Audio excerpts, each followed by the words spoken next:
Australia's vaccine rollout gets underway. One industry more than most is looking to the future. Exactly 1 year ago today, our travel and tourism industry was brought to its knees as international borders closed.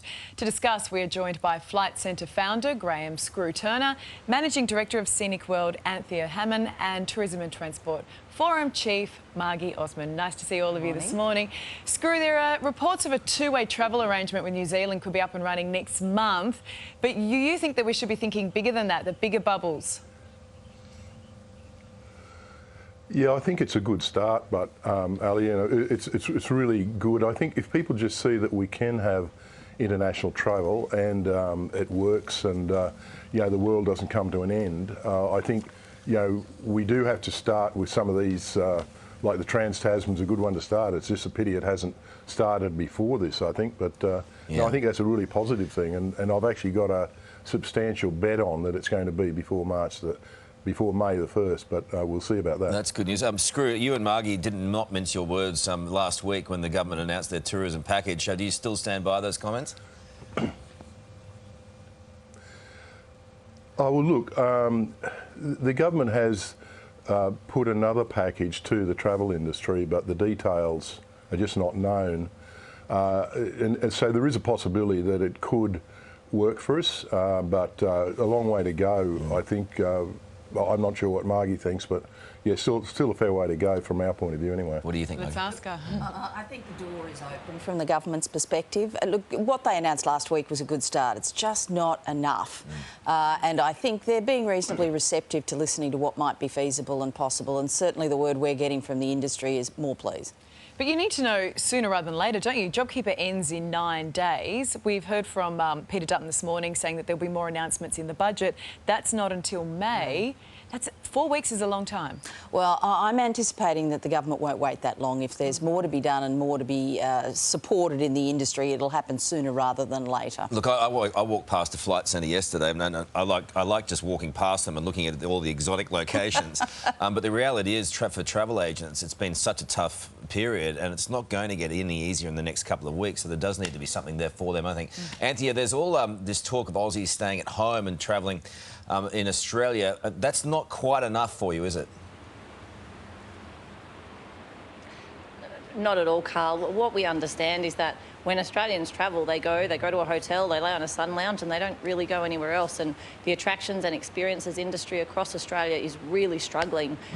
The businesses like Scenic World, other attractions here in the Blue Mountains, and speaking to attractions across the country, they're running between 50 and 75% down still, with hotels full in their area. So we really need a specific and very targeted attractions and experiences support package from the government to help us get through what is probably the next 12 months of significant revenue being down. So I mean, we know that like 75% of a lot of your business is from overseas travellers. When you talk about this rescue package that you want from the federal government, what does that look like?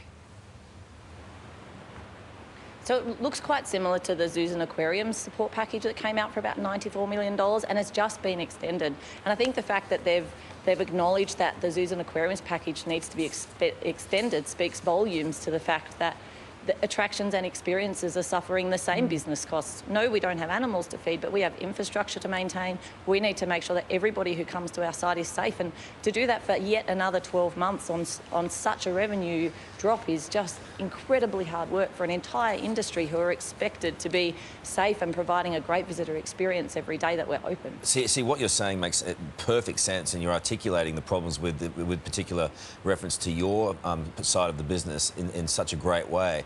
Because Aussies are going out there, they're holidaying locally, but they're not going to local attractions, and so therefore you'd think that support for those particular industries would come as well, wouldn't you, Margie? You absolutely have to think that, and I think the issue is these are all iconic destinations that we've all been to as kids and probably taken our own children to. If we don't maintain these attractions, what the heck are people going to see and do when they come here from overseas? So how can you? I mean, we would blame the government a lot, and there's a lot on them. They've got a lot on their plate at the moment. But how do you encourage Aussies to go to their local attractions like that? Because that's got to happen. Yeah, look, I think the promotional process is underway, but intrinsically for most Australians, as Anthea says, when they go away on a holiday, they lie by a pool.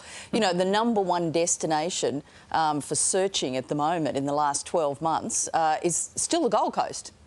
So, you know, I mean, people aren't planning on doing an awful lot of terribly active holidaying. And maybe that's the big issue here. We have to encourage everybody to get out there and be a bit more active. Yeah. So we just don't spend the same money. And we don't spend anywhere near the same amount of money. International spend 3 to 5 times more. I mean, look, I've just come back from the Northern Territory. What an incredible destination that is for Australians. Yeah. You know, get out and have a look. And they'd love to see some people. Yeah, but if you see the sign that says crocodiles with a line through it, don't you? Yeah, that's the no swimming sign. Screw, just before we go, I know the international borders are a huge thing. Also, the 2 weeks quarantine is preventative for people coming here for a holiday from overseas. That needs to be looked at and fast, right? Yeah, look, and it's a matter of people being vaccinated. Actually, you'll be interested to know I've got my vaccination on Monday morning, the first one anyway. And the real thing for the travel industry too is, yes, that we don't have to be quarantined, particularly if we are vaccinated, and the same with international visitors.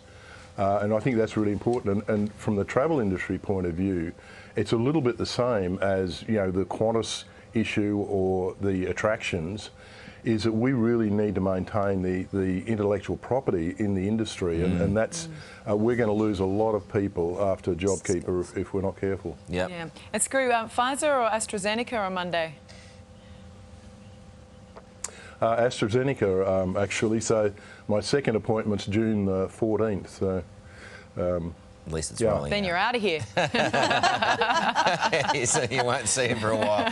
Good on you, Screw. Thank you, everyone. Anthea, and also, like Marg, I think that's all those points are really important, and they need to be addressed, and it needs to happen now. Hopefully, the federal government's onto it. Well, yeah. Well, look, as I say, I think the door's open, but all those Aussies need to get out and about. All right, good on you. Thank you. Coming up.